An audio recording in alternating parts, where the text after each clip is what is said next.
I'm going to make this one fairly short because I have another video that I need to do. But as I pointed out many times, the Catholic Church and Christianity in general, what I mean is the Catholics and the Protestants persecuting the Jews since what is it, nearly right around 300, the year 300. And I want to mention the Waldensians. The reason why I want to mention them is because the Amish and Mennonite, and before I get started about the Mennonite, I'm very disturbed about the way that the modern Mennonites are, the direction in which they are heading.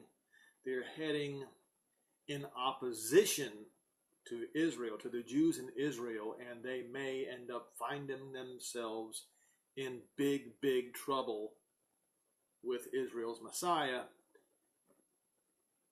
in the time of the end.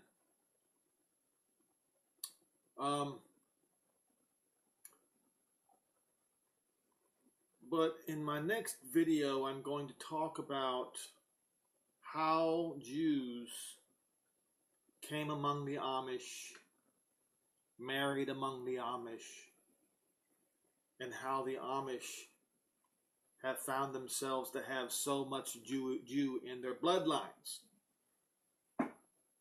The reason is because the Anabaptists, Waldensians, etc. did not raise up the sword against their fellow man.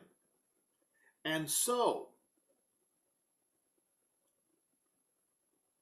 the Jews and the Anabaptists and the Waldensians found themselves in each other's shoes, you see, to be the victim of the Protestant and the Catholic persecutions all these years. And in this particular video, this won't take long, I want to talk about the Piedmont Easter War.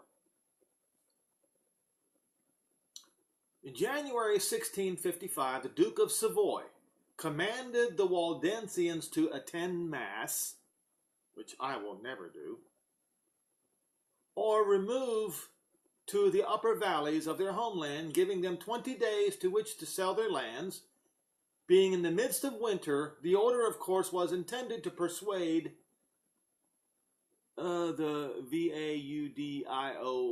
Vaudiois to choose the former. However, the bulk of the populace instead chose the latter, abandoning their homes and their lands in the lower valleys and removing to the upper valleys.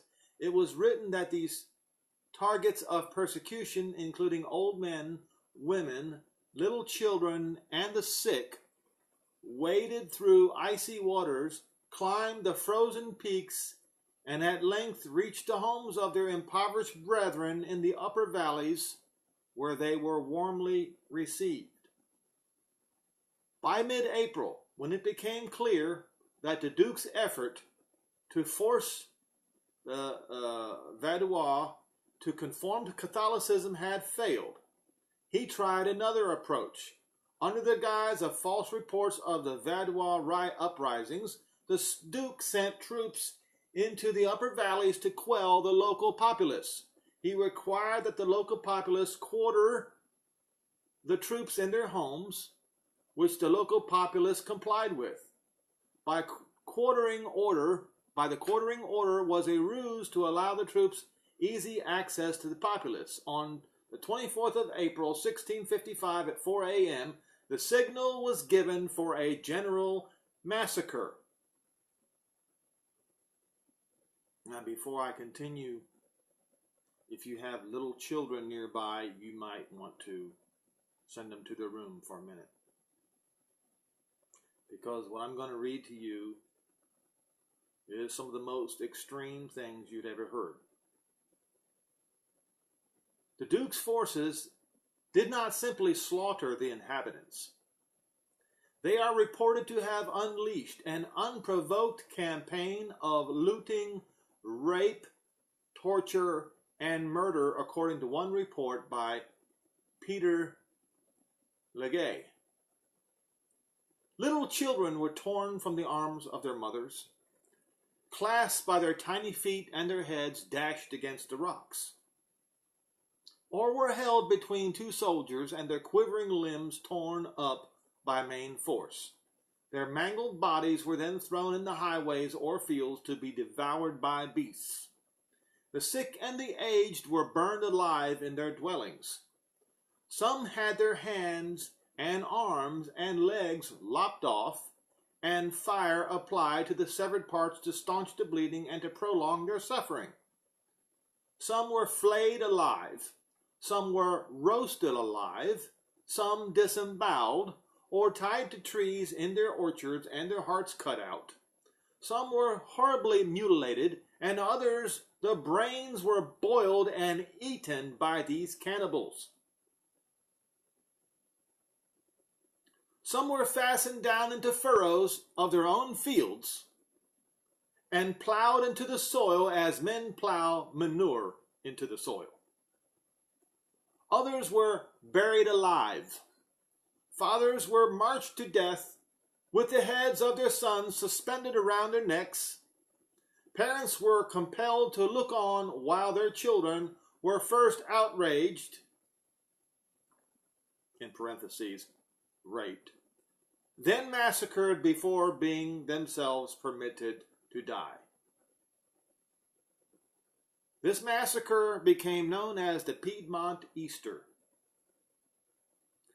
An estimate of 1,700 Waldensians were slaughtered. The massacre was so brutal it aroused indignation throughout Europe, etc.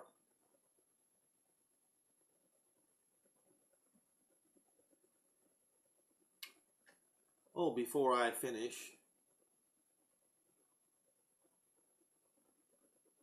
apology of the Pontiff Francis.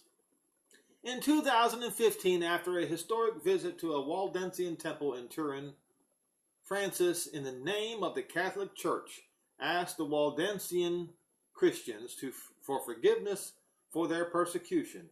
The Pontiff apologized for the Church's unchristian and even more inhumane positions and actions. See, here's the problem.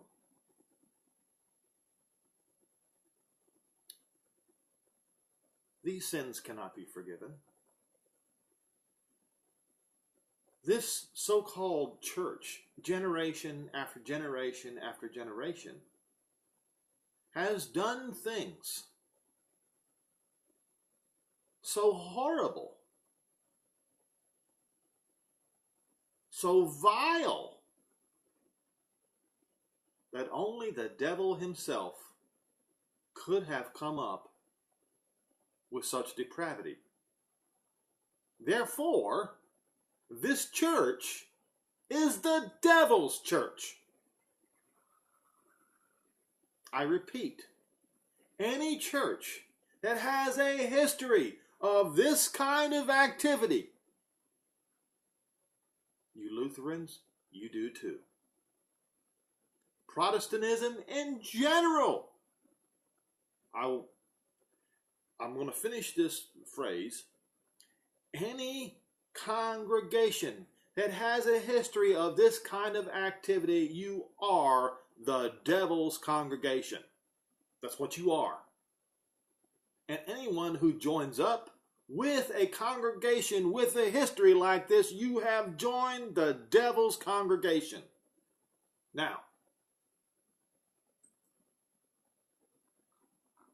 let me show you something.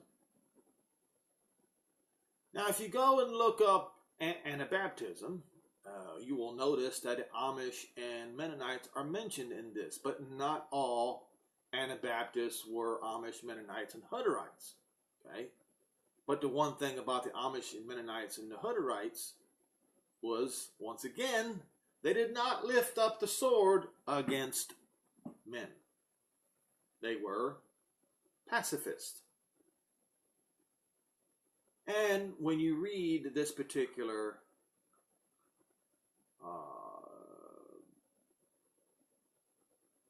section in Wikipedia, what you will find is that both the Protestants, let me see if I can, maybe it was in the previous one. Yes. Roman Catholics and Protestants alike persecuted the Anabaptists, resorting to torture and execution in attempts to curb the growth of the movement.